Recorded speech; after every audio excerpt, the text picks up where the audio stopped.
Good evening, Jai Hind. Welcome to the Sisir Kumar Bose Lecture 2026. We are on the cusp of the 85th anniversary of the Great Escape, which of course happened on the night of 16th, 17th January from this house. That was the beginning of a very eventful phase in Sisir Kumar Bose's life. Before Anshul Chaturvedi, who's come down from Delhi, delivers the Sisir Kumar Bose lecture, I'd like to give you a short reading of Sisir Bose's own account of his incarceration in the Lahore Fort in the winter of 1944-1945. That picture you see over there was taken in 1994, when Sisir Bose revisited the Lahore Fort after 50 years. And he's standing in front of the Shah Burj gate of the Lahore Fort, 50 years on, 50 years after he was taken as a captive through that very gate in October 1944. So here's a short reading from Sisir Bose's account, in his own words, of how he entered the Lahore Fort. He was held for 3.5 months in solitary confinement in the Lahore Fort under very difficult conditions. But that particular ordeal, not his first imprisonment, but the most difficult ordeal he faced during the freedom struggle, began when he was literally snatched off the street on Lee Road. He had come out of his father and mother, Sumantra Bose and Bibhabati Bose's residence, One Woodman Park, and he was walking down Lee Road, which is familiar to most of you, and he was going towards the circular road to take the tram to the Calcutta Medical College, where he was a medical student. For several months before this incident, he was being followed by first one man and then two men. And on that particular day, in the autumn of 1944, he was intercepted and asked to get into a car, taken first to the Special Branch headquarters on Lord Sinha Road, where the Special Branch is still situated today. Then, just before dawn, the following day, he was taken by car to the Dum Airport and taken by plane to Delhi, his first ever plane ride at the expense of the government, the British Raj, via Allahabad. He had a very fine view of the Ganga-Jamuna confluence in Allahabad, he writes elsewhere in this memoir. Then he was taken to the Red Fort and put in a dungeon cell in the Red Fort for about 10 days. One evening, Sisir Bose writes, I was pacing up and down my cell. This is the dungeon cell in the Red Fort, when two police officers arrived with two armed guards. One officer was a heavily built and rather aggressive Sikh, and the other was a short, dark man in Western clothes. They had come to take me away. The Sikh officer asked one of the armed constables to put handcuffs on me.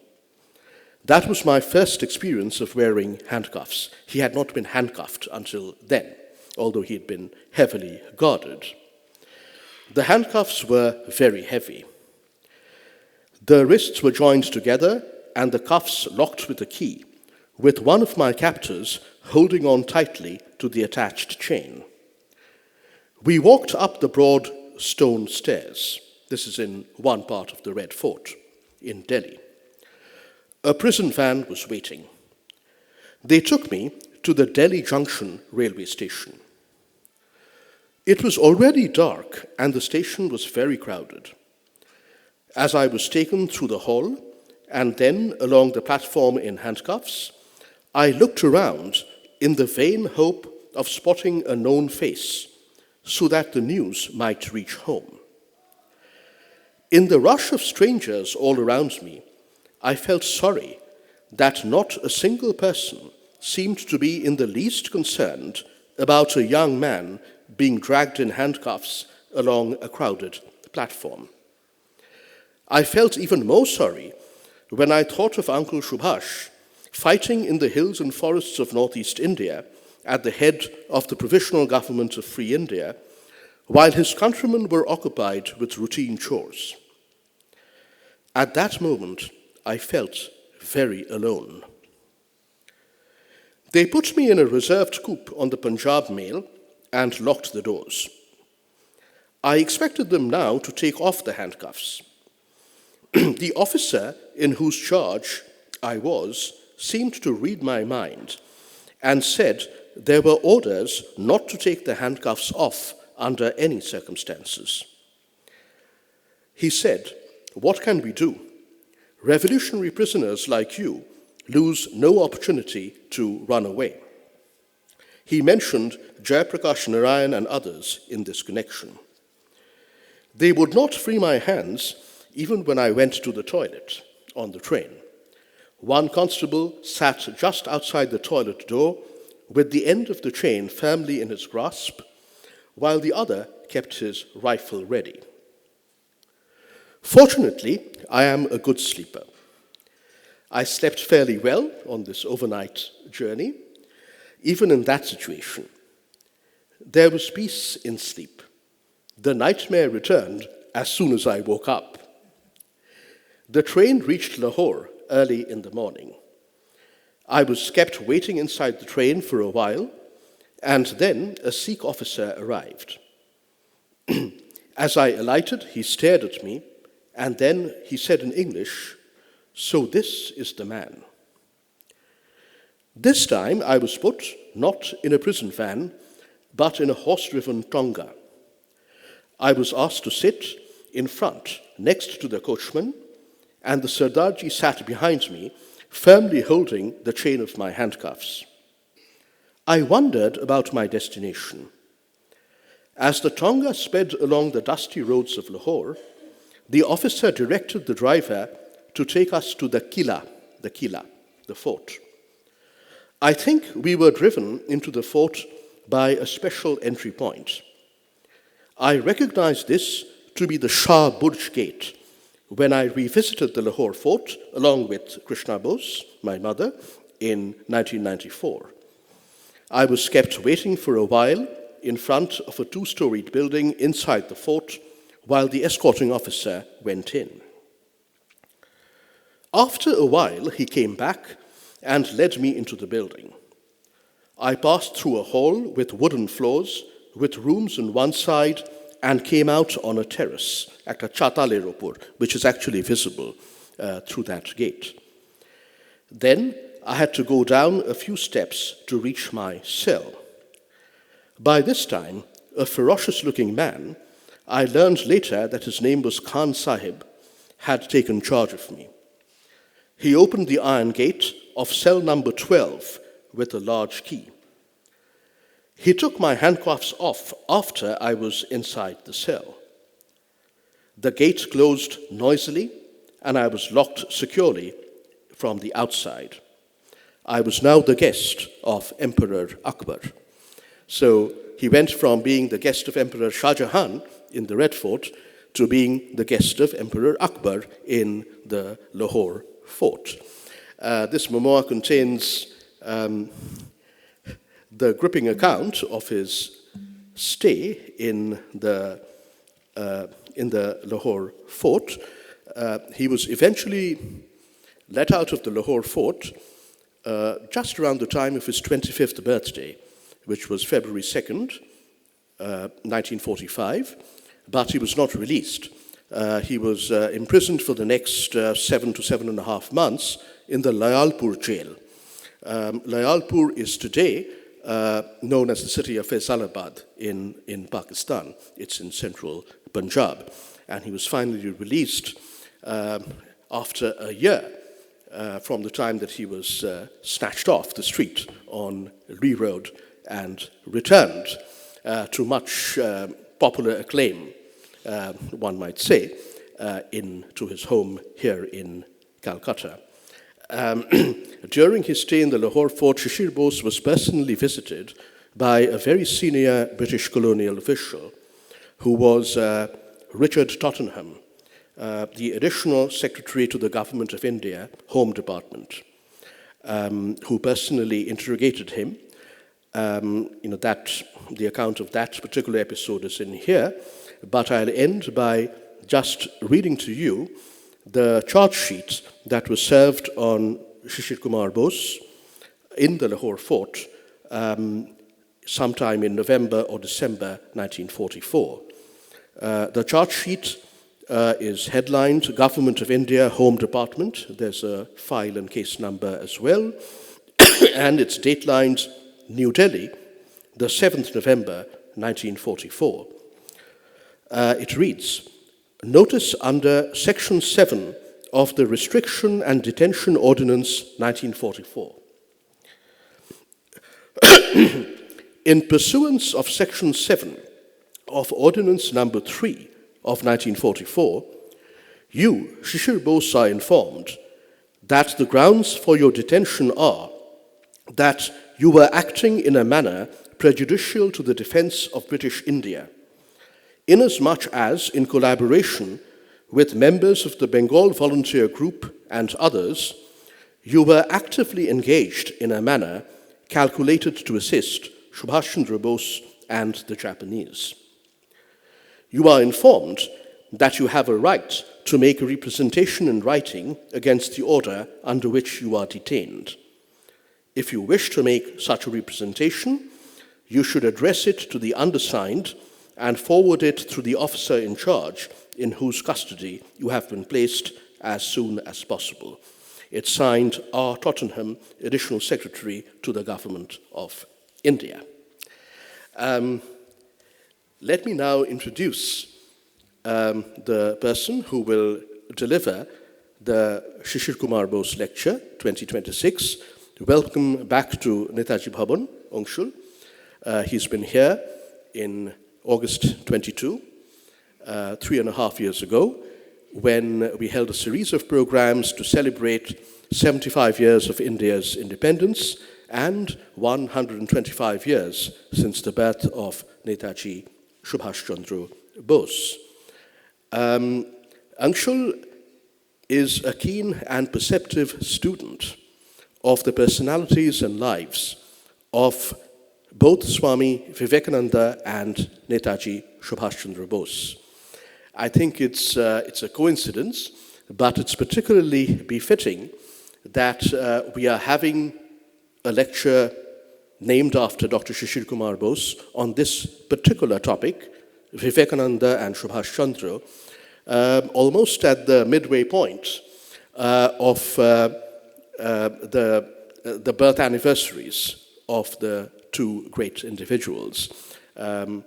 We celebrated Vivekananda's birth anniversary just 3 days ago on January 12th.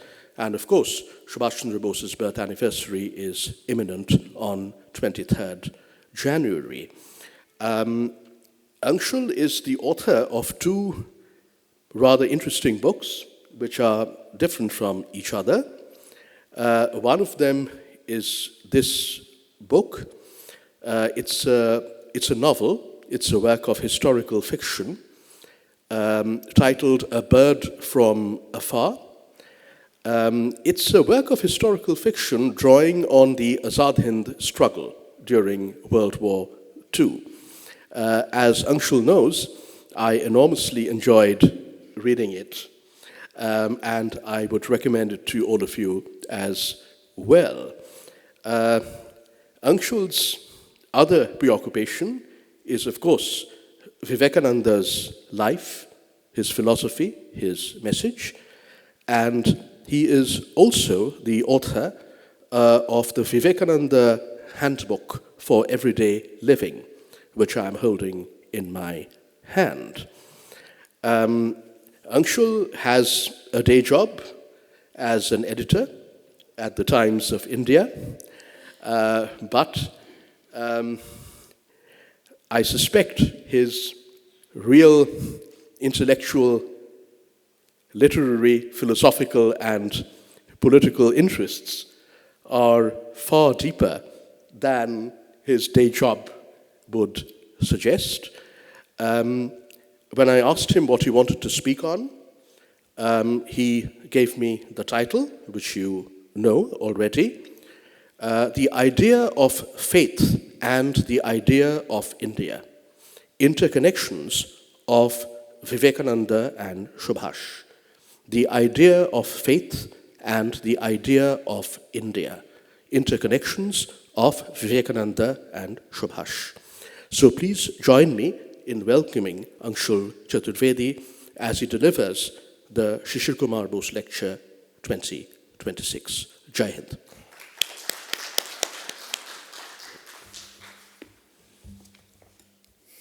Actually, the word lecture, I think, puts a certain assumption of gravitas, which I would want to dispel at the very outset, because I'm not a scholar, I'm not academic, and these two individuals have been how do I say, that they fulfill an ideological or emotional need of mine from an early age. And it is by reading about them in the context of my own life as opposed to a larger national good or a collective cause that I have engaged with them. And I would sort of maybe lower the expectations from a lecture to meanderings on a subject. But to give you a sense of how, so when I was speaking to him and I said, when you talk about the two, obviously I cannot, it's a one-way flow. I cannot tell you what Vivekananda would have thought of Subhas, but I can tell you what Subhas thought of Vivekananda. So it will flow primarily in that chronological sequence. But just to give you a sense of how I see Subhas as an individual, and which will sort of set the tone for what I will meander into from here, I will read out the last page of the novel that I wrote on Subhas. To his followers and fans, Subhas is a romantic idealist, a man who can do no wrong. To his critics, his alliance with Nazi Germany and fascist Italy is the definitive sin for which the rest of his life is not enough redemption. To me, however, he is someone who had a single-minded purpose right from his days as a student, a purpose he stayed with throughout, all means justifying the end being the liberation of India. The more I read of him, the more I understand his unwillingness to take a politically correct position and watch the opportunity that World War II brought past India by. He did not endorse much of what Nazi Germany or Imperial Japan were doing, even as he admired their military strength and their willingness to use it to change their political status. I have been intrigued at his ability to work with and yet not become subordinate to either Gandhi or Hitler, who were not only hugely different but also among the most influential personalities at that point of time.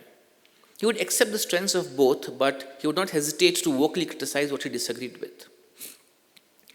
Subhas was also a leader who genuinely believed in harmony and synthesis. Perhaps he was our best bet for bringing out an undivided India from the bitter tense years of the 1940s. Had things gone somewhat along the lines my imagination has drawn up here, had he been an active part of the military and political situation before British rule ended, there is a strong chance that the India that we grew up in and the subcontinent that we live in today would have been different. The situations he worked in were extremely challenging, the resources very limited, the battles literally life and death ones. The pressures he faced were immense and the price he paid was not small. Subhas, the leader, was so big that Subhas, the individual, the son, the brother, the partner, barely had space to emerge. And yet, all his writings and thoughts indicate an extremely sensitive, evolved mind, not a power-obsessed political leader. He would have thought and thought before each step he took, weighed and measured, and it would not have been easy. Mihir Bose wrote in The Lost Hero about M.N. Roy meeting Subhash in 1931 for a long political discussion. Afterwards, Roy said of him to his friends, "He is full of Bharat Mata, nothing else. That was Subhas, nothing else."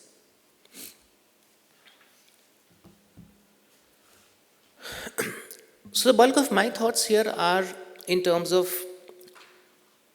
so I'm not familiar with how Calcutta sees him, but I see how the rest of the country sees him. And I think that from school onwards, we have been fed on calendars and everywhere, and we tend to see Netaji in uniform as the primary definer of his life, whereas maybe that is about 3 years, 4 years at the outset. And we see the actions of a man, but we do not probably read enough about his mental, his emotional makeup, which brought him to those decisions as he took them. So I would want to go back into the mind of Subhash and his formative years, and to the degree that how Vivekananda shaped his reflexes, and then those reflexes resulted in the decisions that he took at different points of time. So I think there is a undercurrent of the philosopher, of the poet, so to say, in a Subhash, whereas we like to unilaterally see him, especially in other parts of the country, as a fiery man who wore jackboots and wore a uniform. I'll start with this quote. "Life in Calcutta, like life in any other modern metropolis, is not good for everybody, and it has been the ruin of many promising souls. It might have proved disastrous in my case, had not I come here with a certain definite ideas and principles fixed in my mind. Even though I was passing through a period of stormy transition when I left school, I had by then made certain definite decisions for myself. 1. I was not going to follow the beaten track, come what may. 2. I was going to lead a life conducive to my spiritual welfare and the uplift of humanity. 3. I was going to make a profound study of philosophy so that I could solve the fundamental problems of life. In practical life, I was going to emulate Ramakrishna and Vivekananda as far as possible, and in any case, I was not going in for a worldly career. This was the outlook with which I faced a new chapter in my life." This is when he is about to join Presidency College. And when I read this and I thought about the timeline when I or my peers head towards college, I do not think that most of us have this clarity of thought and a philosophical anchor already placed in our mind when we start out this early. So Subhash, to my mind, and when I wrote about him, when I read about him, is, I think, a under-assessed and under-discussed philosopher, a poet, a spiritualist, a person who first sought answers for himself, subsequently went on to find political and social answers for his motherland. And so I think, for instance, we don't usually think that Subhash is not cited as an authority on a topic like love. But what he's writing very early in life, and I'll quote him again, "For me, the essential nature of reality is love. Love is the essence of the universe and the essential principle in human life. I have come to this conclusion partly from a rational study of life in all aspects, partly from intuition, and partly from pragmatic considerations. I see all around me the play of love. I perceive within me the same instinct. I feel that I must love in order to fulfill myself, and I need love as the basic principle on which to reconstruct life." Now this reminds me of the Vivekananda writes, "All love is expansion, all selfishness is contraction. He who loves lives, he who is selfish is dying. Therefore love for love's sake, because it is the only law of life, just as you breathe to live." So inherently, and again I'm coming from perspective of maybe not from Calcutta, but from, say, when I travel to a Hyderabad or a Chennai or I talk in Delhi, and I think Bose needs to be looked at in a slightly different way from the reflex that at least we have in the rest of the country on 3 parameters. Firstly, that we see him as a political activist inherently, and we in that tend to overlook these sides of his personality, the softer, the philosophical, the non-aggressive universe that he actually inhabited in his mind as he grew up and he shaped himself. And the second thing that I feel is that we tend to look at Subhash in hyphenations and binaries, and a lot is written and talked about him in terms of the people he did not get along with, or his opponents, or his political opponents, or the British regime.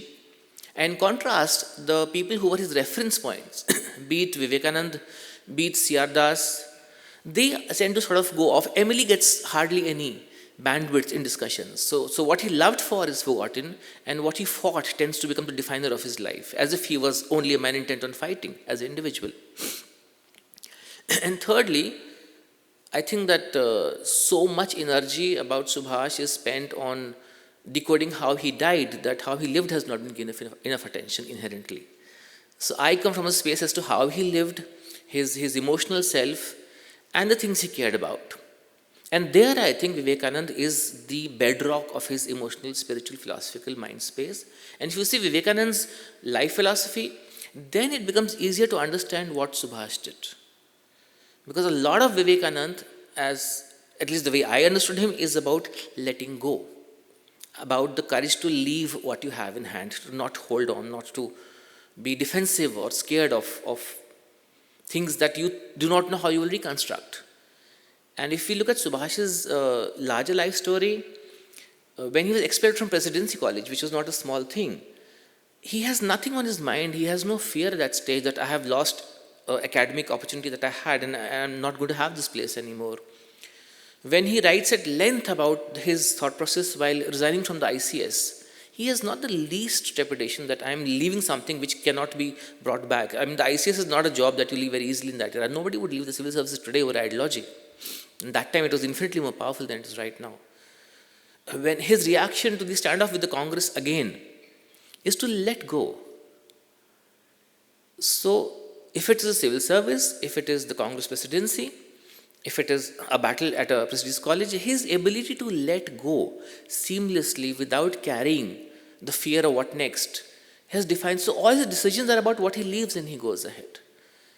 Of course, going from India itself and the Great Escape is a journey of going into nowhere. I mean, when you read about that, and you read about his stay in Kabul and the Italians and everybody, there is no guarantee that it would end the way it did. He could very well have been kept by any of the powers at that stage. Even after, when he does the homework in Europe, builds identity, and then he realizes the war is not going to go the way he had thought, that it's not that the Germans will come from the West. And then that submarine ride, leaving behind the entire legion he had created, again to start completely afresh on this side. His entire life is a sequential decision making of leaving, and moving ahead. I think to get that, you have to see that he is working on a philosophical principle on certain things, which I think come to him predominantly from Vivekananda's thought process.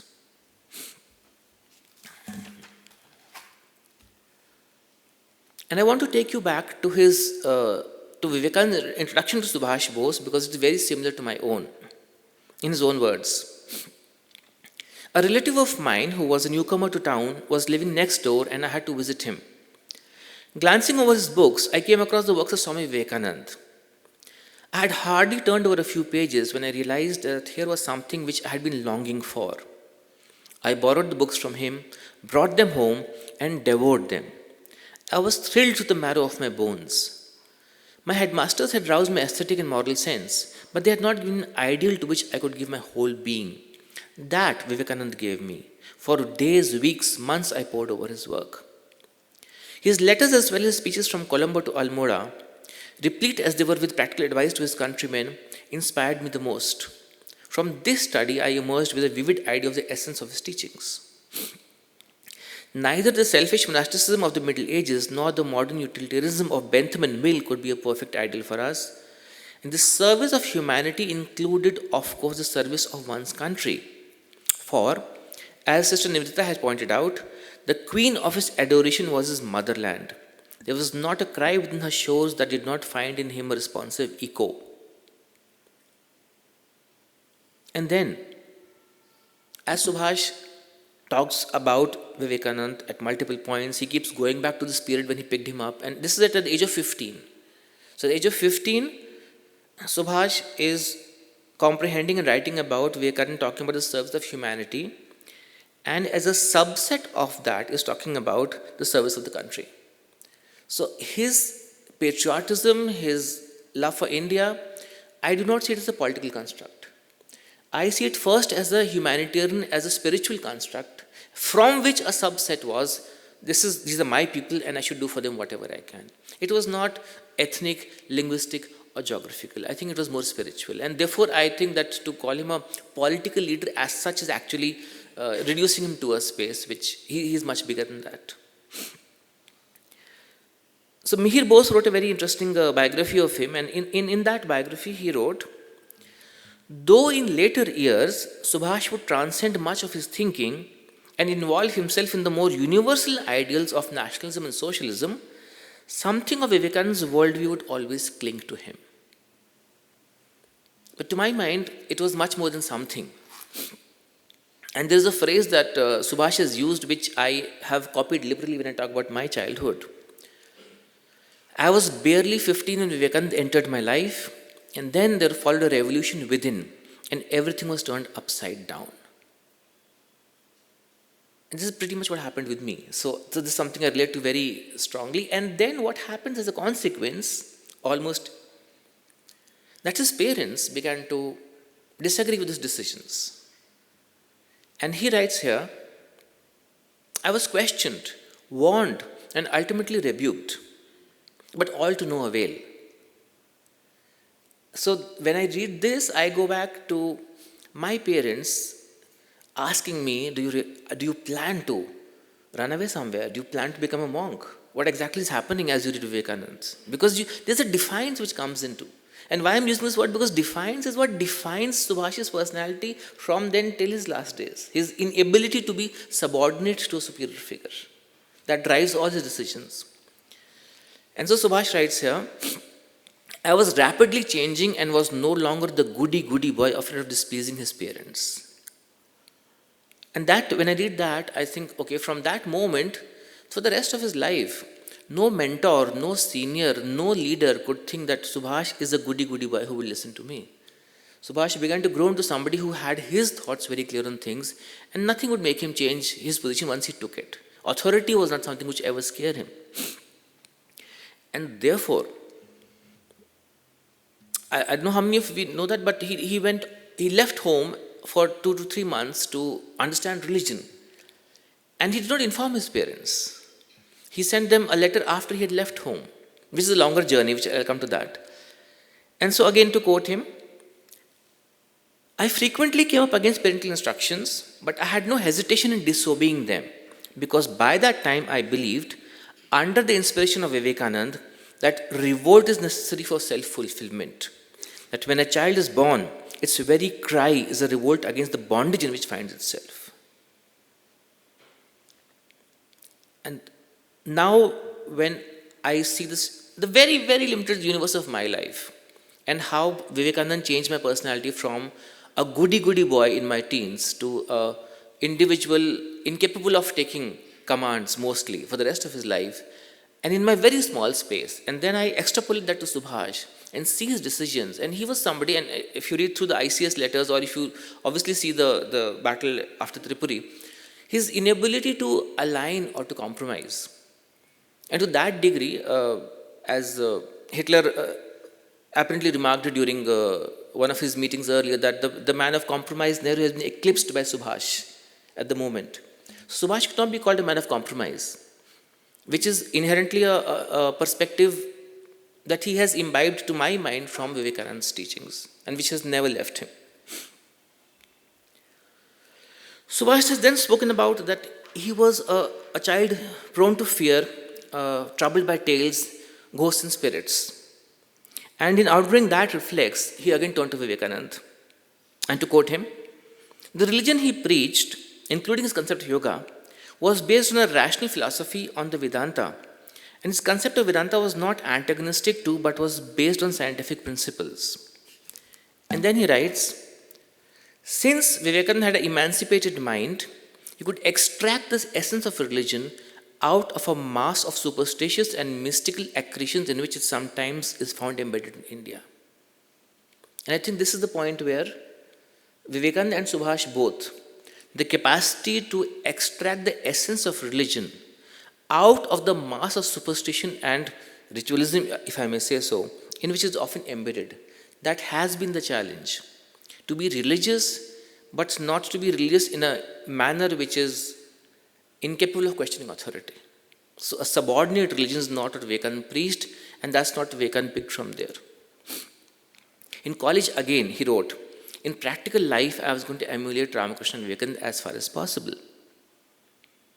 And then when he writes about the shaping of his approach towards life throughout his 20s, he comes back. The philosophy which I found in Vivekananda and Ramakrishna came nearest to meeting my requirements and offered a basis on which to reconstruct my moral and practical life. It equipped me with certain principles with which to determine my conduct or line of action whenever any problem or crisis came before my eyes. So if you go back and look at all the moments of decision making that Subhash had, his moral, and in particular, if I may say so, even including his political space, the way he built the INA, the fundamentals of building a India in the making, taking a construct in which religious polarity was not acceptable, building an army which would be independent of the divisions along ethnic line that the British army was existing on, while still being a patriotic army. So putting nation ahead, but having the moral principle that you will not use nationalism as a tool of divisiveness, but as a tool of unity. I think a lot of that comes from this space. And it is not talked about enough. That's my limited point here. That we get the consequences of Subhash's approach, but the development of it is almost inherently rooted in Vivekananda's indoctrination into his mind.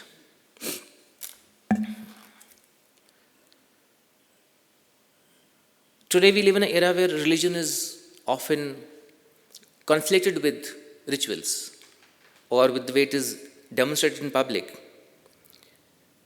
I remember reading Vivekananda saying extremely aggressive things about tradition sometimes, and I vividly remember one of his letters in which somebody wrote to him.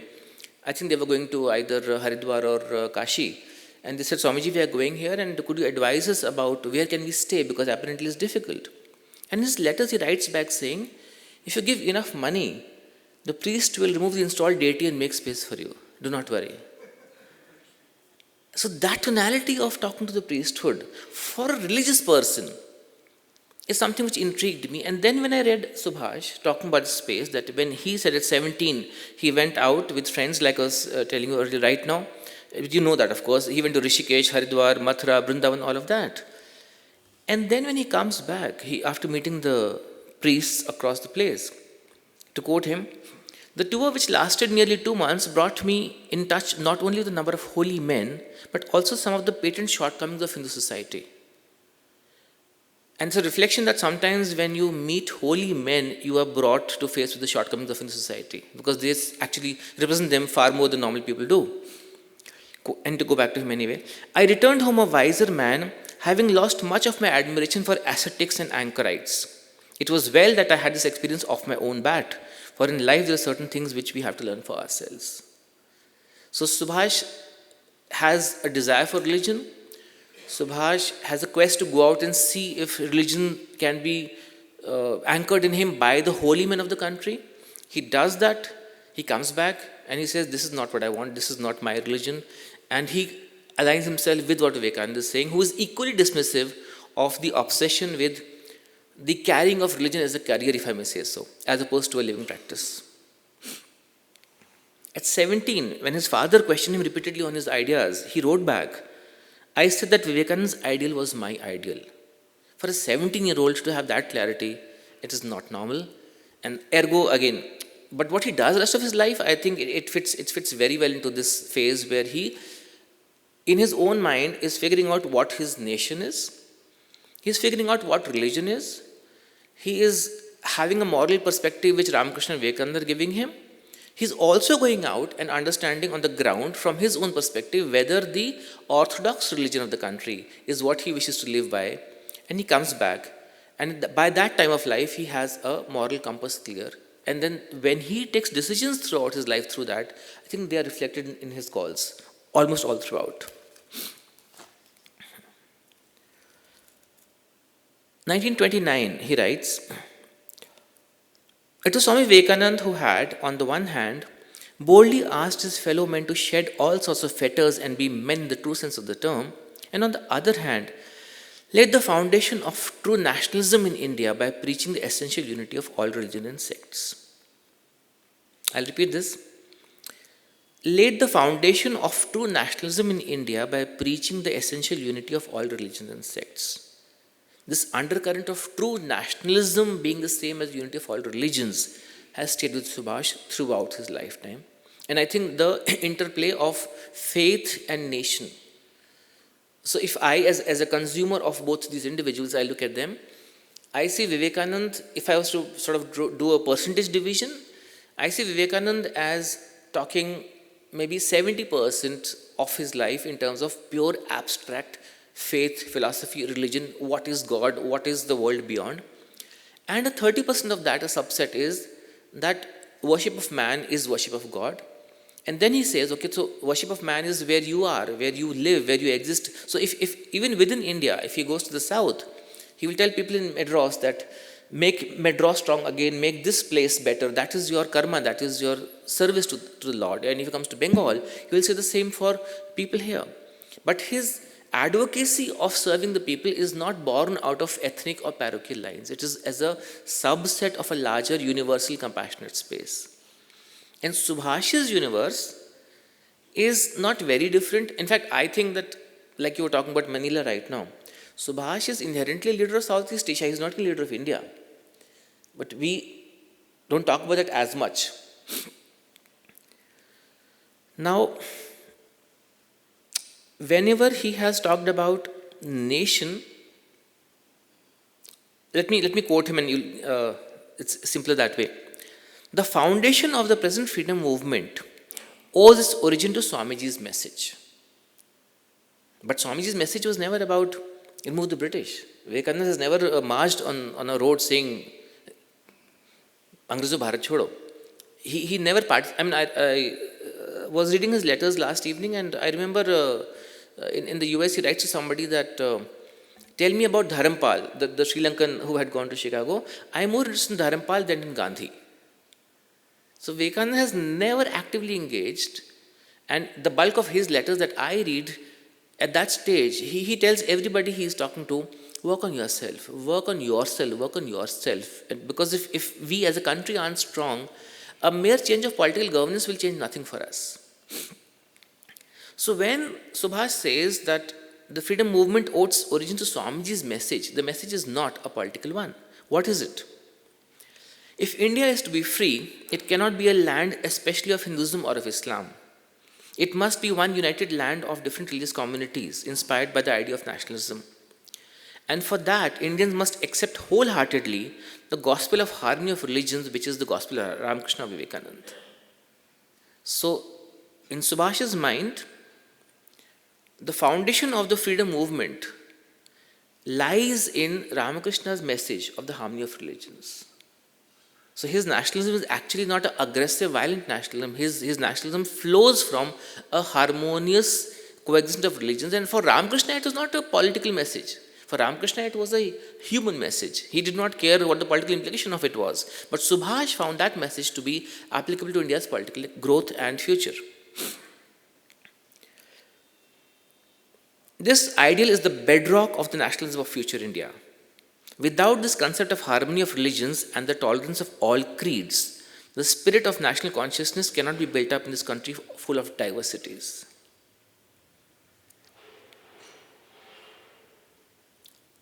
And this is where India moved away, because this is 1930s.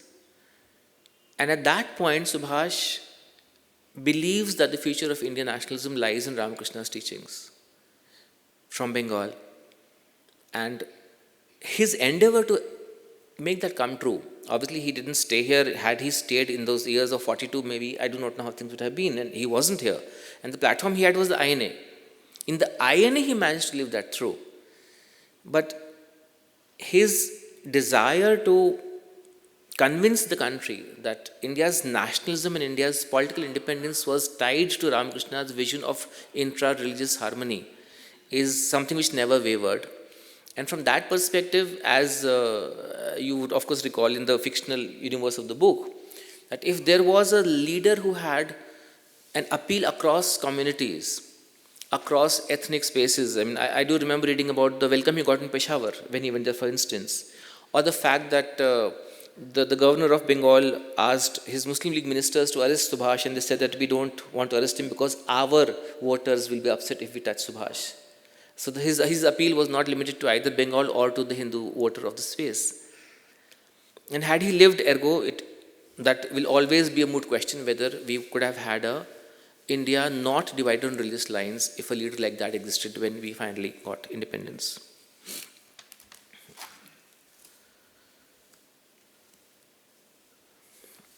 Vivekananda has very, very clear thoughts on fanaticism, which I think were reflected subsequently in what Subhash said about the same topic.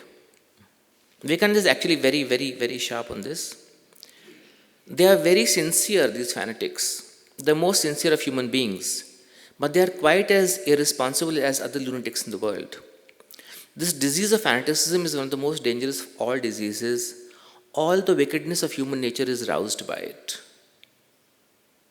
Subhash's views are, to quote him again, fanaticism is a curse to humanity. It has wrought much harm in India as elsewhere. Subhash, whenever described as a leader of Bengal, would typically snap back and say, do not call me that, am I not a leader of India? Vivekananda, in a letter to Mary Hale, when he was on a ship coming back from Europe, says, from Suez begins Asia, once more Asia, what am I? Asiatic, European, or American? I feel a curious medley of personalities in me. And I remember reading about Sister Nivrita writing that Vivekananda went to a chapel in Switzerland. And as he came out, he took some flowers and put them at the feet of the mother there. And Nivrita just turned to him with a quizzical expression. And he says to her, for she is also the mother. So Vivekananda's personality inherently again is, when we say nation, it is not nation alone. Serving the nation as a smaller circle within serving the universe, within finding a spiritual anchor, is their journey. And therefore, when we sometimes simplify both these individuals, and especially at a distance from Bengal, and they both being reduced to one line basically, Subhash is one line saying, of course, give me blood and I'll give you freedom. And Vivekananda is one line saying, arise, awake and stop not. And we present them as martial figures, as angry figures, as powerful figures. But I think we should talk about them also as softer, human, spiritual figures whose intent was to serve, not to conquer. Vivekananda's purpose in Chicago was not to browbeat or bedazzle people, it was to connect with them. And that is sometimes lost in transmission. So when I think about these individuals, what comes in my mind is Vivekananda standing in Chicago in front of a hall in which there is nobody who is of his ethnicity, his language, or his nation. And having a clarity of mind and soul to be able to connect to a completely different set of people and leave a legacy. So I went 2 years back to speak at the Vedanta Society of New York. And I went to the places where Vivekananda had come. And it leaves me with a sense of almost awe that that gentleman, that one monk coming by ship at that stage, left a legacy which has continued for a century, based entirely on his worldview. Equally, in fact, maybe in a more challenging way, I think of Subhash talking to prisoners of war as somebody who at that time has no credentials that he can lead an army. He is the political leader who's come from India. And the prisoners of war, every single one of them has sworn an allegiance to the British Crown when he joined the army. Again, there is very little of his common ethnic, linguistic crowd in those people. A very large percentage of that was actually from the NWFP. And the INA, if I'm not wrong, would be composed predominantly on the same ethnic ratio as the British Army was, which would be about 40% Muslim and Sikh at least, if not more. And for both these individuals to convince large masses of people who there's no identity politics involved in their appeal. They go out of their identities, they come to completely different universes, and they have the individual power to convince people to walk with them and walk the journey. So I'd want to conclude with these words of Subhash about Vivekananda again. I cannot write about Vivekananda without going to raptures. Few indeed could comprehend or fathom him, even among those who had the privilege of being intimate. His personality was rich, profound and complex. It was this personality, as distinct from his teachings and writings, which accounts for the wonderful influence he has exerted on his countrymen and particularly on Bengalis. This is the type of manhood which appeals to Bengal as probably none other. Reckless in his sacrifice, unceasing in his activity, boundless in his love, profound and versatile in his wisdom, exuberant in his emotions, merciless in his attacks, yet simple as a child, is a rare personality in this world of ours. And when I read this description of Vivekananda from Subhash, and I look at Subhash's impact on India and Bengal, there are so many of these phrases that fit Subhash's own life. I think reckless in his sacrifice, unceasing in his activity, exuberant in his emotions, and definitely merciless in his attacks. So I think he absorbed, even subconsciously, Vivekananda's life personality as he studied him.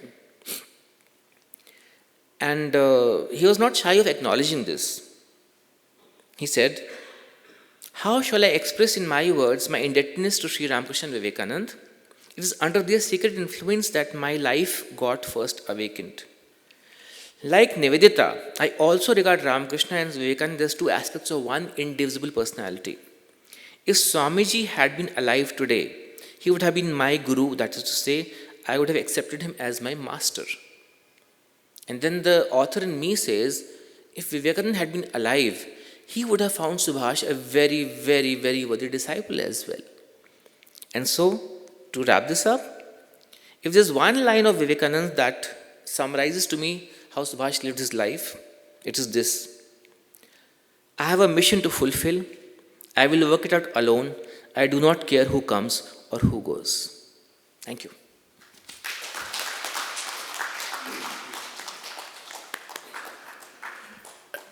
Thank you very much, Anshul, for distilling something that is actually rather complex at one level into something so intelligible to all of us.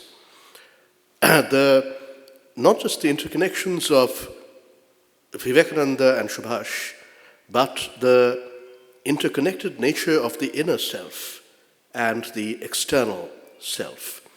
Can I invite Professor Sumantra Bose, who is an authority, as you know, on Netaji and his biographer as well, to offer a comment in an unplanned discussant role, perhaps, on this topic, following on from Anshul Chaturvedi's lecture.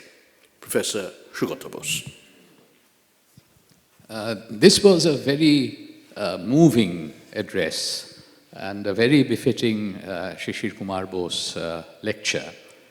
Our father, Sisir Kumar Bose, was also someone who was inspired as a young man by Vivekananda's writings. In fact, his father, Sharat Chandra Bose, our grandfather, would encourage them not just to read Vivekananda, but to memorize Vivekananda's speeches. So that was the kind of education that he had received.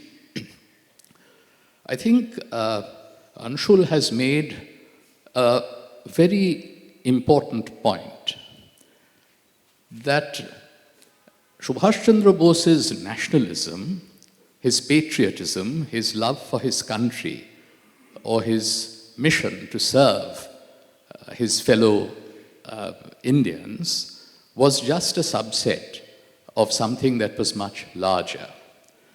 And upon reading Vivekananda's works at the age of 15, he found that there was a Sanskrit maxim that encapsulated Vivekananda's teaching.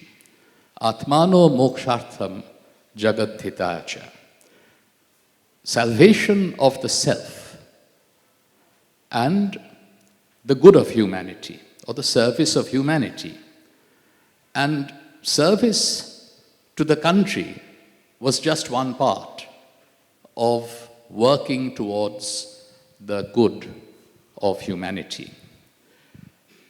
I think that it is extremely important to focus on what Anshul has described as the softer side of Netaji Subhash Chandra Bose.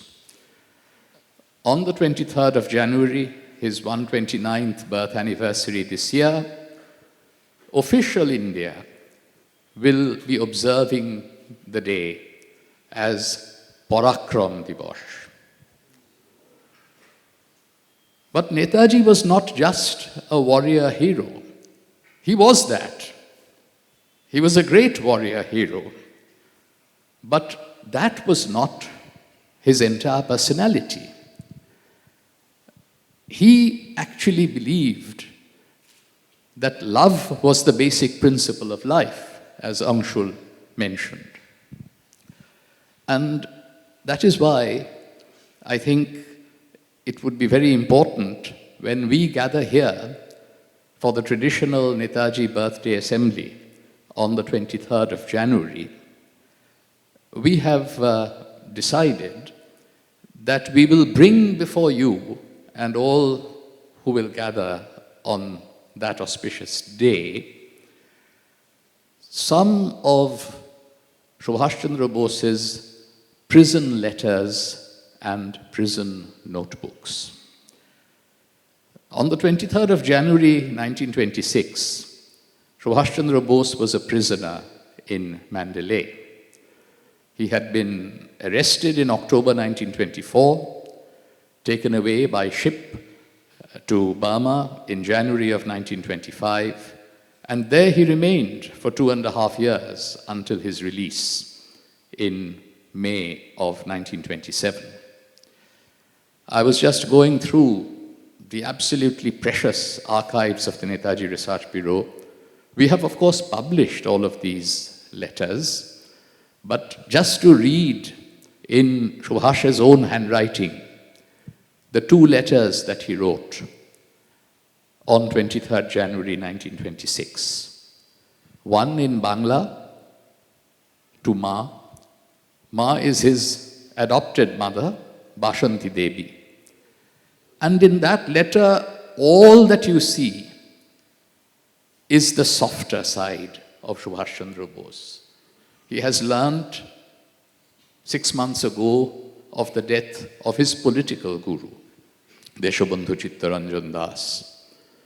And in February and early March, he wrote a wonderful essay on Deshabandhu. And the other is to his Mejdada, Sharat Chandra Bose. And among the various things that he's saying is that we must teach the children of the family art and music. Here is a political prisoner in Burma writing on those lines. The third and final point that I will make about Anshul's extremely thoughtful and insightful lecture is, of course, what was the source of Netaji Subhash Chandra Bose's absolute commitment to equality. Equality among all the religious communities of India, all the linguistic groups of India, the genders. And, of course, when it came to the question of believing in the equal truth of all religions, that Indian nationalism must be based on a harmony among all of the religions that have flourished in India. Of course, he received that message from Ramakrishna and Vivekananda. But he was also fortunate that in his political life, he had Deshabandhu Chittaranjan Das as his guru, and who was equally committed to Hindu-Muslim equality and India, particularly in the context of Bengal, but also in the context of the whole of India.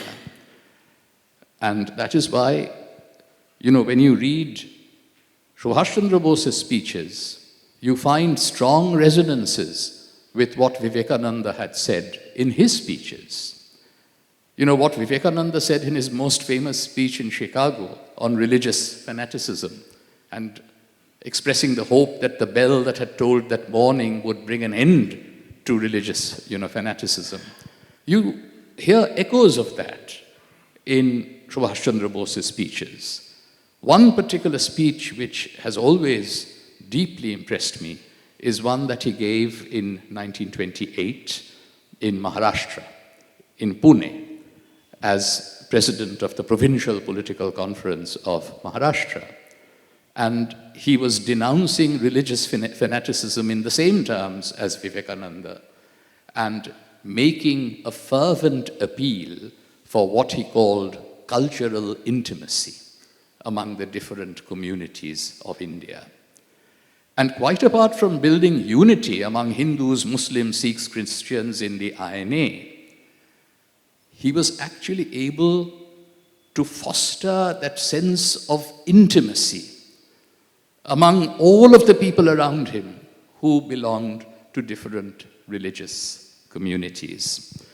And on the 23rd of January, we will also be releasing a new edition with some of his handwriting of Torunesh Shapno, which initially came out in 1928 and then appeared again in 1930. It has some of his letters from Mandalay, some of his essays, and of course, his speeches between 1927 and 1929. He was a great champion of Purna Swaraj.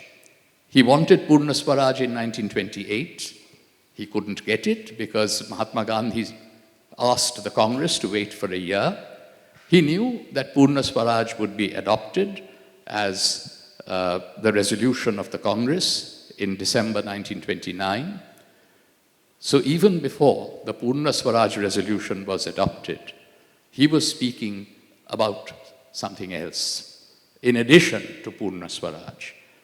And he called that Purna Samyavada, complete equality, an absolute commitment to equality, and he's talking about the need for a dismantling of the caste system, absolute equality among men and women, boys and girls, and of course, rising above the distinctiveness of the various creeds and forging unity among the diverse religious communities of India. He was very comfortable with deep-seated faith, religious faith. What he was against was religious bigotry, religious fanaticism. And he felt that the deepest roots of his faith impelled him to treat everyone, whatever the religion or caste or gender, as equal human beings. And maybe there was one thing that he took from Ramakrishna, which was, of course, service is seva, but tyag. That was also something that Anshul alluded to, that he was not afraid of leaving everything behind. He would just go on and look at the future.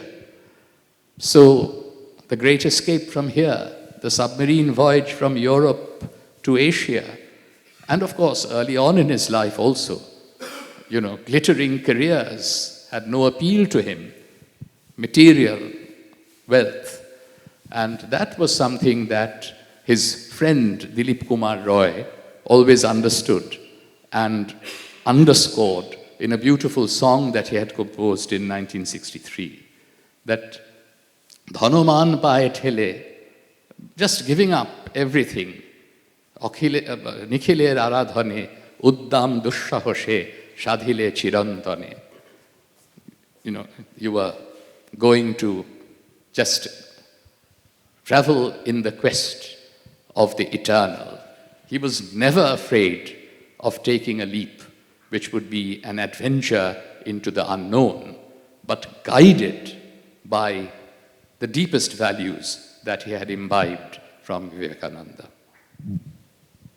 Right. Anshul would like to respond briefly. He has a couple of thoughts he would like to add onto his lecture. On the first point of the fact that though Subhash is seen and visually seen as a combative figure who could take on everybody, take on the British, take on Gandhi, to some degree take on the Axis as well when he needed to, and we therefore glorify him as, school children see him glorified as a man in jackboots and a uniform. And then when we talk about that, it's also important to see the softer side. My core thought there is that it is only a man of compassion who can wield power coherently. That somebody who has no compassion, no softer side, is only a brute when he has power. And our philosophy, the whole question of the book that we refer to the most, the Gita, comes from the point that a man has questions before he wants to kill somebody.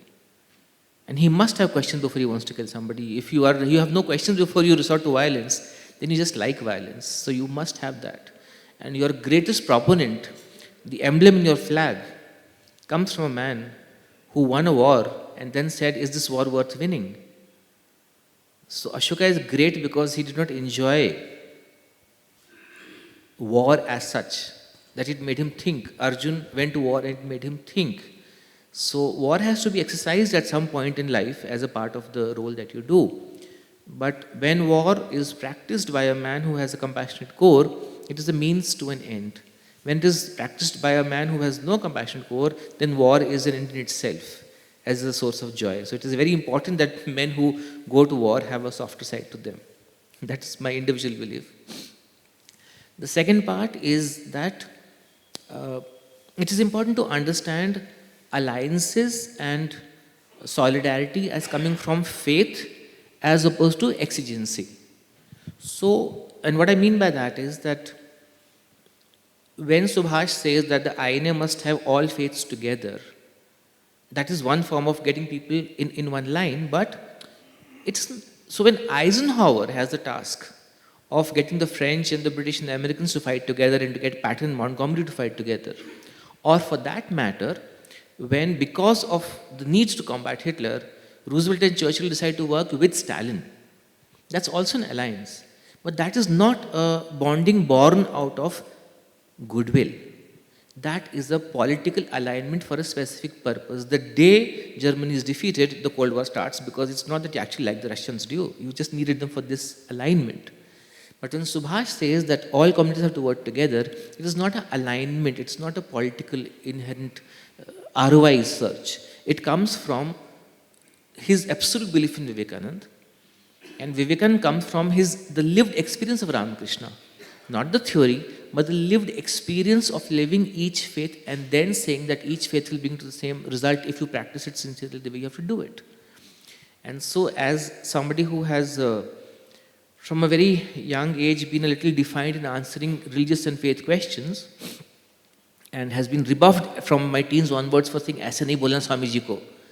My limited take has been that the only man who has a CV to talk on religion is Ramakrishna, because he's the only man who said, "I have seen God." So the man who learnt from him, his words I will understand. Baki, aapne kya dekha, maine kya dekha, how are you superior to me in religious comprehension? You have a thought, I have a thought, I will preach back to you. Who are you to preach to me? So what Ramakrishna says, that for me has a stature above everything else, because he's the only man I know of who said that I am coming to you from the space where I have seen God. and that puts them in a very different universe. And what they say will always hold much, much, much more weight than any socio-political, philosophical construct of religion, because that's lived religion. These are my two thoughts on this. I think we have time for a few questions from the audience. Today we have ventured into a very different framework for looking at studying, analyzing, and understanding Subhash Chandra Bose. If you look up Subhash Chandra Bose on the internet, what will you find? Indian nationalist leader, naturally. Sometimes militant nationalist leader, to perhaps differentiate him from Gandhi. Today we have encountered Subhash Chandra Bose, who believed that love was the basis of life, and who also believed and practiced love as the basis of politics. I think the belief in harmony came from there, whether between religions or amongst all of India's diverse communities. I was very struck by the letting go point. Indeed, Subhash Chandra Bose's life, as you said, Anshul, is a series of letting go situations. Resigning the ICS in 1921 was an act of letting go. Resigning the duly won second Congress presidency in 1939 was an act of letting go. The Great Escape, nearly 85 years ago today, from 38/2 Elgin Road, was another act of letting go, but moving forward, guided by certain principles and goals from which he never wavered. And about the more personal aspects of letting go, when he got on that U-boat, U-180, in the Baltic Sea port of Kiel on February 9th, 1943, accompanied by Abid Hassan, well, he was letting go of something that was deeply personal. He was leaving behind his spouse and an infant daughter. That was an act of letting go in a greater cause. Of course, he was never to see either of them ever again. And he had very strong feelings for the spouse whom he left behind. One only has to read a 3-page letter that he wrote in his own hand to Emilie Schenkel in March 1936 to judge the depth of his feelings. So, yes, he was a warrior statesman, but he was also someone who had an inner self, which, as Anshul said, is too rarely talked about. And I'm convinced that Anshul is right, that he got the well springs of his moral strength, his endurance, his resilience, Anshul, that you talk about repeatedly in your writings on this topic, from Ramakrishna and Vivekananda. In December 1943, one evening, Netaji was sitting, looking rather forlorn and melancholy, on the veranda of his bungalow in Singapore, 61 Mare Road. This is just before he moved to Rangoon to lead the INA's march into India. And one of his close associates, Debnath Das, spotted him sitting there looking unusually forlorn and melancholy, and said to him, did Debnath Das speak to him in Bengali or in Bengali? যে আপনাকে খুব ক্লান্ত লাগছে, আপনি শুয়ে পড়ুন. And Netaji replied that, no, did he reply in English or in Bengali? I think he may have replied in English or in Bengali, we can't be sure. But he replied, no, I'm not feeling tired. I received news today that I lost my mother. I have lost my mother. That is Prabhavati Bose, who had passed away in this very house. I think one needs a great deal of moral strength to endure this kind of pain and not be able to be with any immediate family members to mourn the mother Prabhavati Bose's passing. For example, I'm sure that Subhash would have loved to have been with his older brother Mejdada Sharat Chandra so that they could, even if briefly, mourn Ma Janani Prabhavati Bose together.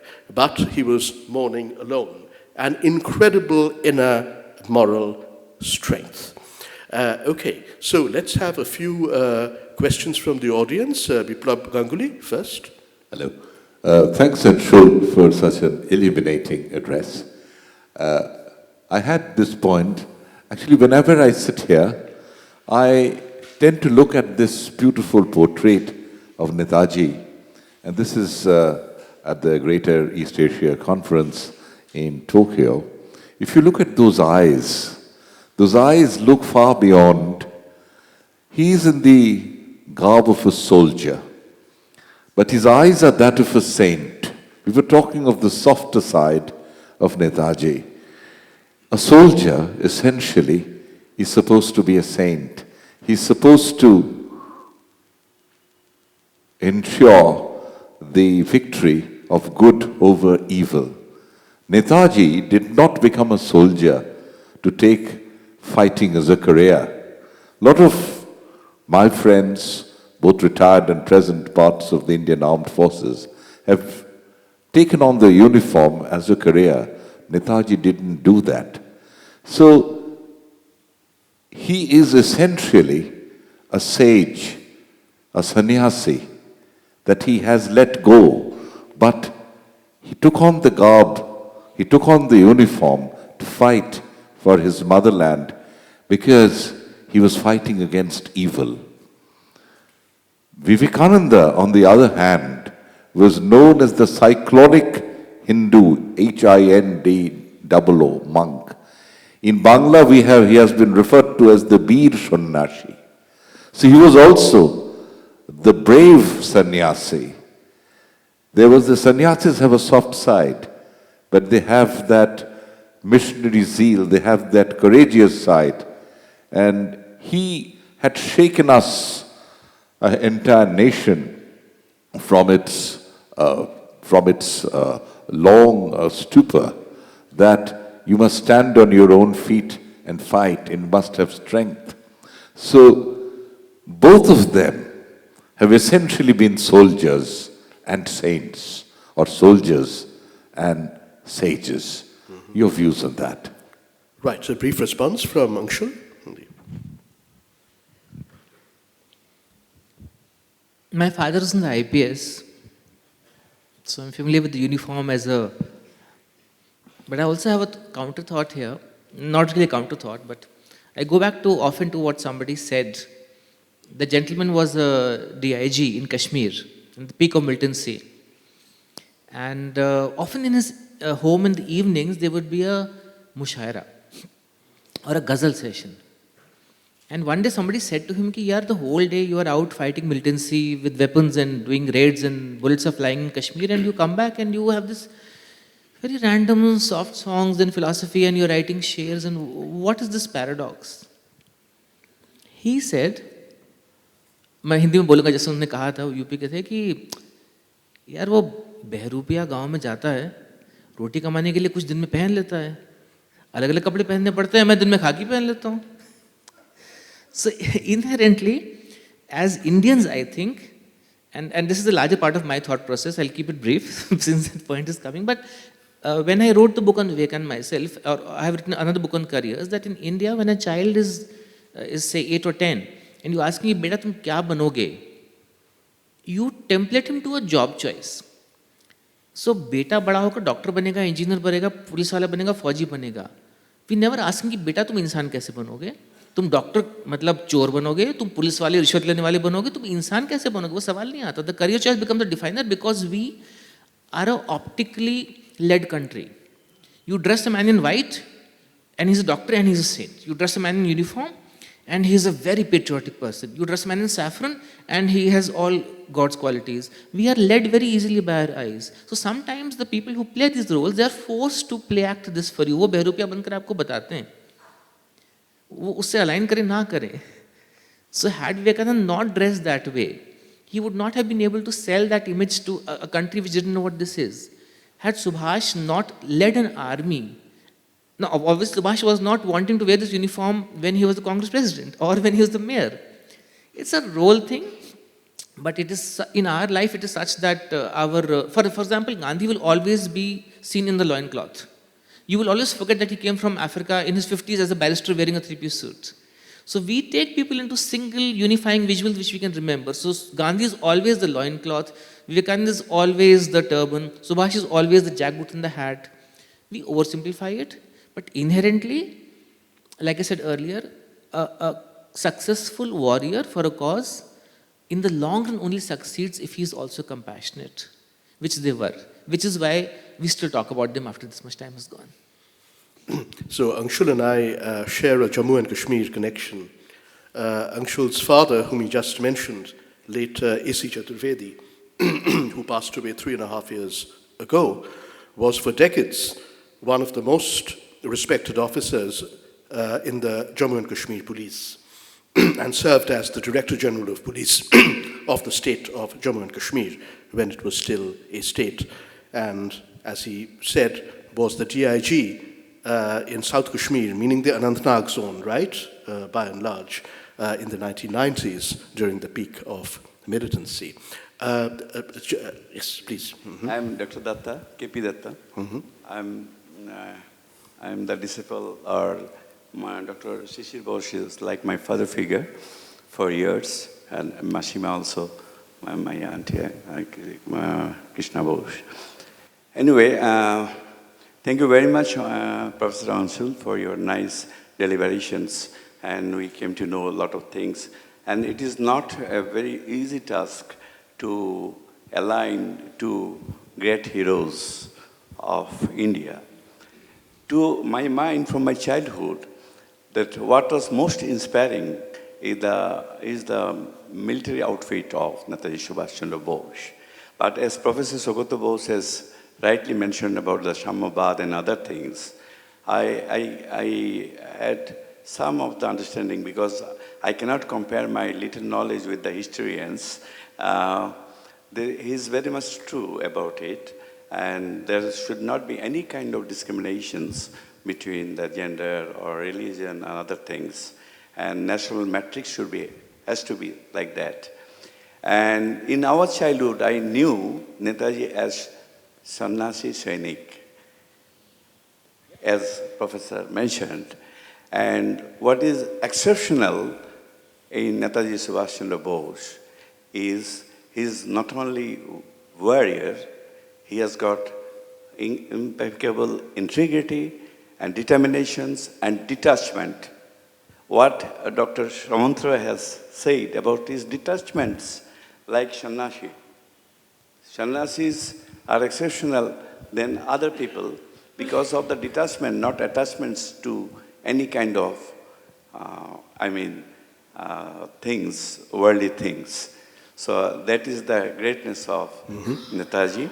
And it was a nice evening. I really enjoyed, and I preferred to come here today, sacrificing my national conference, because it's a rare opportunity, and to pay my respect to my Guruji, Professor Dr. Sisir Kumar Bose.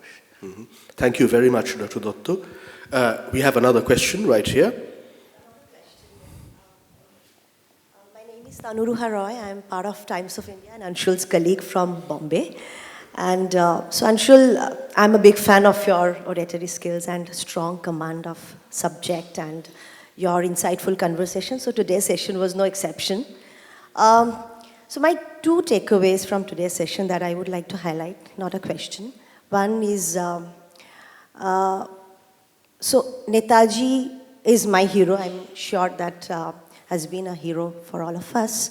But I wasn't aware that Vivekananda and Ramakrishna has so much of impact on Netaji's personality and the life and the way it has sharpened his overall life, I would say. So that is one takeaway. And the second is that what you mentioned, that war is not to conquer anything, war is to serve the purpose. It could be the purpose of our team members, it could be the purpose of the organization, and that is something in a corporate world, I think if you can practice that, everybody will be sane. So those are two takeaways from today's sessions, and excellent. I mean, when I heard that you are here on Netaji, I thought that I can't miss this session. Thank you so much. Thank you. I just changed one word in what you said, that Vivekananda and Ramakrishna In sharpening Subhash, actually it's softening Subhash. Sharpening his Not overall softening personality. it, it's actually softening it. Okay, yeah. Thank you so much, Anshul. Thank you. This gentleman over here. Thank you very much for the enlightening lecture. I have one small confusion because as I read Swami Vivekananda, as he always tried to, through his speeches, he has always said that the concept of India lies in its religion itself. And he has spoken a lot about Hinduism. And I knew that Subhash Chandra Bose was deeply moved with their philosophy, the strength, the resilience which you spoke about, and he got from Swami Vivekananda. But when you speak about Shammabad, where we wanted to equalize every religion, and almost he said that there should be no differences of religion, no difference of between Hindus, Muslims, Christians. So in one way, I feel that somehow he was not aligned with the philosophy of Hinduism itself. That's a confusion in me. That's a confusion in me. So anything you have am I able to? Yeah, I think You've understood the question. I understood the nature of the question. What you're getting at. Now, I think what we were comparing, both Anshul and I, were, Vivekananda's insistence about the equal truth of all religions. Of course, he was, deeply steeped in what could be termed in the modern age as Hindu philosophy. But having got this idea from Ramakrishna, all religions are equally true. Jato mot, tato pot, etc. Now, Netaji Subhash Chandra Bose would not ever deny difference. He would actually acknowledge that, there are certain differences between the different religions, and people who have deep religious faith also want to insist on this difference. That, Muslims who read the Kalma are Muslims. They are making a statement of faith. They are not Hindus. We have a great confusion in our country when Sikhs are very often thought to be, almost like Hindus. But if Sikhs want to say that we are different, we need to respect that statement of difference. So what I would say is that Netaji Subhash Chandra Bose believed that it was possible to transcend these differences by emphasizing the fundamental element of unity, equality, and build an overarching, Indian unity.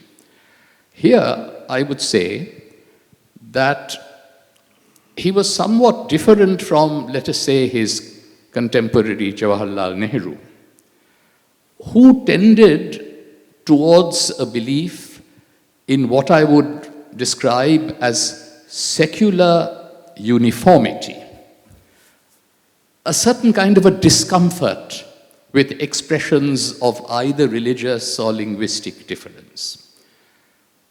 My view is that Netaji did not feel that discomfort. He felt that he could creatively accommodate these differences within his philosophy of egalitarianism, which would then form the basis of unity. But he may not have believed in secular uniformity, but I would still say that he was, because of his belief in unity based on equality, the most robust and uncompromising secularist that the Indian freedom struggle had ever seen. Because in his public life, he would make no distinction between a Hindu or a Muslim or a Sikh or a Christian. Everyone was equal, and that is why he was able to elicit not just absolute allegiance, loyalty. I have met his closest associates who would weep, who would have tears flowing down their cheeks decades after he had passed from the scene, as they remembered him. And in many ways, I think it was that softer side which enabled him to evoke such affection among the people of India. I'll just give you one little example. Prem Kumar Saigal. He was Netaji's military secretary. He had been with Netaji in Memio at the height of the Imphal campaign. And then he decided that he would go and take a final stand in Burma. He was going to fight. And he has said that Netaji, of course, embraced him, and Netaji had tears flowing down his cheeks. And here is Prem Saigal trying to comfort him and reassure him. Netaji, nothing will happen to me. I will be all right, and so on. And Netaji never asked any of his followers to take any risk that he himself would not take. And that is why they were so absolutely devoted to him. As Mehboob Ahmed once told me as I was interviewing him, he was breaking down and weeping each time I would turn the camera on. And eventually he said that, you know why this is happening? This is 1991. And he's saying that, you know, I had the good fortune of working with Mahatma Gandhi for a few months after independence. I had the good fortune of working with Jawaharlal Nehru in the Indian Foreign Service. He became our ambassador to many countries. But he said, there was only one man that I was prepared to die for, and that was Netaji Subhash Chandra Bose. And, you know, so that is the quality. And it was the softer side of him, the love that he gave to his followers, and in return got that love back. You know, Abid Hassan has said, as they returned from Imphal, how Netaji met each and every one of them. One of the INA soldiers were being interrogated by the British, and scornfully the interrogator asked, what did you get? You just suffered fighting in Imphal. You got nothing. Why did you do all of this? And the response of that soldier to the British interrogator was that he had got everything that he had wanted. He said, Netaji embraced me. Anshul, do you want to add something? I just wanted to, so I'll quote a very small thing in terms of release. So the point he made about, say, Nehru, saying that, you know, or say the French state. The French would prefer that you wear nothing, not a cross, not a crescent, right? In India, you would one day have a road filled with one procession, the other day another procession going by. So secularism can be lived as eradication of all religious expression or the coexistence of all religious expression. Either which way, it is a uniform hand dealt out. Now, in terms of Subhash in particular, and I would refer to the irony in a very specific term, because the model that we have in the Indian Army, it is not a model that you will see in a European army or the American forces or the Russian forces. Now, why do we have this model? We have this model built after 1857. After we had a mutiny, so I read up a lot on this when I was writing on Subhash, and I will quote to you the British official policy. The Secretary of State for India in 1861, 4 years after this, official documentation. If one regiment mutinies, I should like to have the next so alien that would be ready to fire into it. And same document, Charles Wood, he wanted such a spirit, quote unquote, so that Sikh might fire into Hindu, Gorkha into either, without any scruple in case of need. So the Indian Army's ethnic composition was built on the British rationality of having regiments willing to kill each other without any affiliations. So that you are told you are only a Sikh regiment, you are only a Gorkha regiment. Ergo, you can easily shoot at a Madras regiment or anybody else who mutinies. So the British used the identity as a tool of division. How did they rule us? Mathematically, how did they rule us? Again, when I wrote about the book, there was no British army. It was all the Indian army ruling India for the British. The Indian army ruled Burma for the British. The Indian army ruled Singapore for the British. The Indian army ruled the Middle East for the British. Where are the British soldiers? The British soldiers never crossed 80,000 to rule the subcontinent of India. That is the West Bengal police strength would be more than that. So, when Subhash is talking to those men, he has to break down a culture in which you are trained to see everybody else who does not practice your belief as your enemy. And that is the culture of a century. So the first thing he did when he built the legion in Germany, and the prisoners of war went back to their old habits that we are Sikhs, we are Gorkhas, we are this, we will. He said you have to have a common kitchen. Armies do not run on these lines ki hum tumhare haq ka khana nahi khayenge. How will you die for each other in war? So that is the challenge he has. He is not saying that you should negate your identity.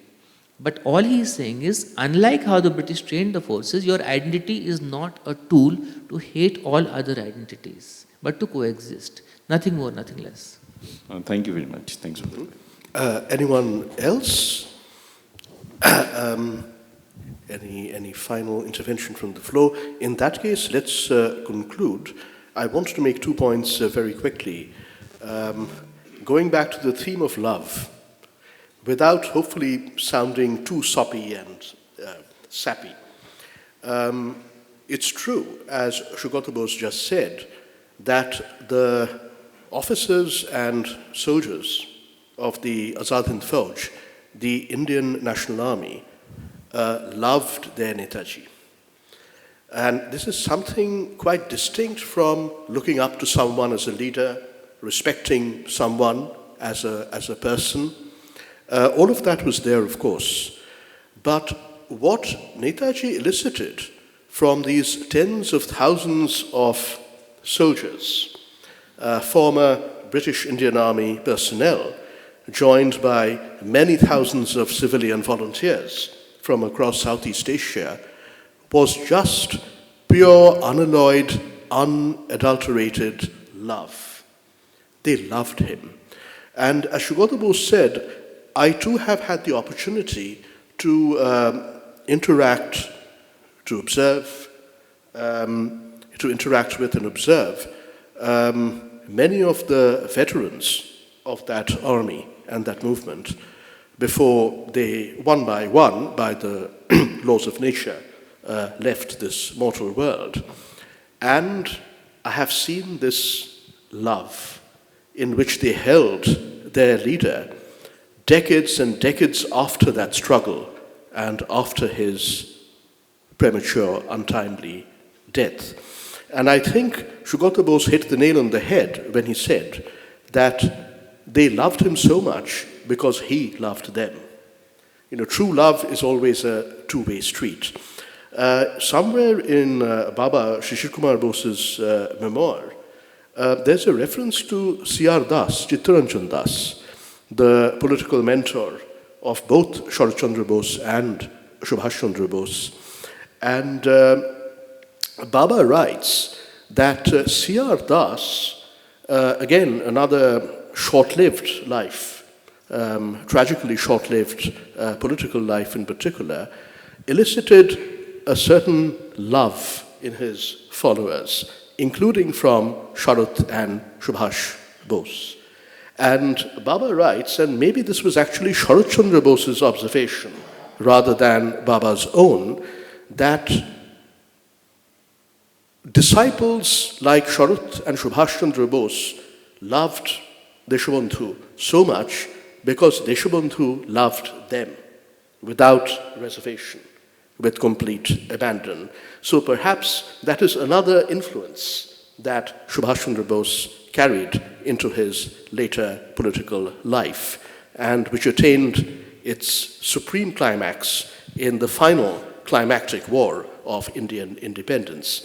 The second point I want to make very quickly before we wind up for this evening is that when I read this novel that Anshul wrote, published in 2021, and I probably read it in 2022, so about 3 or 3.5 years ago, A Bird from Afar, a novel.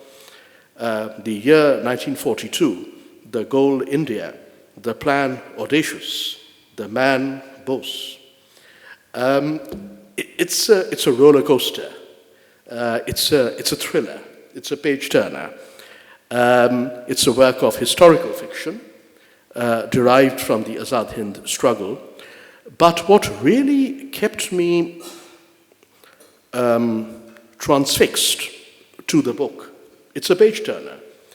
What really impressed me above all was how deeply and how soundly Anshul had understood Subhash Chandra Bose's inner self. Some decades ago, Dilip Kumar Roy, who was Netaji's close friend, I believe at the express request of Dr. Sisir Kumar Bose, wrote a book titled Netaji the Man. Netaji the Man. And of course, Dilip Kumar Roy had this advantage of knowing Subhash intimately from a very young age onwards. Someone like Anshul clearly did not have that advantage. But despite that, what ultimately impressed me the most about this book is how deeply and how soundly the author, namely Anshul, had understood Netaji the man. Okay? So on that note, let's adjourn for this evening. Your depth of understanding of Netaji the man is something that Baba Dr. Sisir Kumar Bose would have truly appreciated, even more than I do. So, Jai Hind, we have a small ritual. We always give our invited guest speakers, and especially those who give our named lectures, a gift of books which they believe, which we believe they will find of interest. I know that Anshul is a voracious reader, as all good writers are. All good writers are voracious readers. And so can I invite Professor Sugata Bose, the chairperson of Netaji Research Bureau, to hand over a gift of books which we hope Anshul will find interesting. And there are you want to have a last word? I just had a thought on what you were saying, yes, in terms of the sentimentalism and people still having tears in their eyes when they talk about Subhash. And then you talked about the fact that this is on the side of his political career. You know, we use the word political.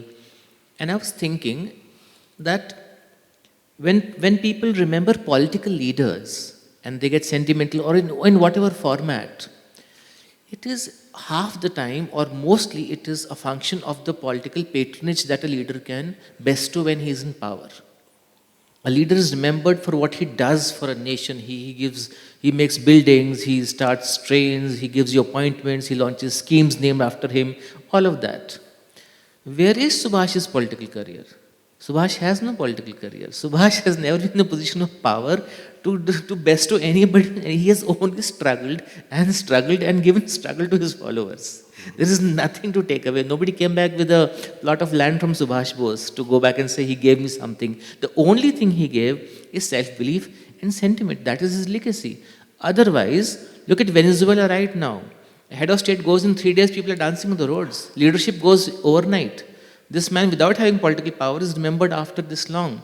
It is fundamentally the power of his personality, not of his political positions. Mm-hmm.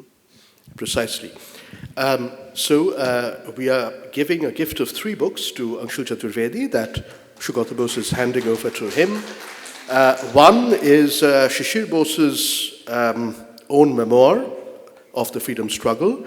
It's the English version, Shubhashan Sharut, of his Bengali classic Boshubari that many of you are familiar with. The English version was published relatively recently, just about 8.5 years ago in 2016. Another is a recently published 2022 compilation of our mother, Krishna Bose's best essays and articles on diverse aspects of Subhash Chandra Bose and his life of struggle for India's freedom. It's a nationally best-selling title, and it's told in her signature storytelling style. And I suspect, Anshul, because you are a rather accomplished storyteller yourself, you will appreciate Krishna Bose's book. And finally, I've given him one of my own books because of our shared Jammu and Kashmir connection, which I alluded to. I've given him the 2024 paperback edition of my most recent book on the Kashmir conflict called Kashmir at the Crossroads, Inside a 21st Century Conflict. Thank you all for coming and being such an attentive audience. As always, there is a bhar, or a cup rather. They've stopped using matir bhars. They're using these rather unattractive cups. There's a cup of steaming hot coffee waiting for you before you depart Netaji Bhavan. See you again on, perhaps, we all hope, in about a week's time, on 23rd January, when we celebrate Netaji's 129th birth anniversary on these premises. Jai Hind.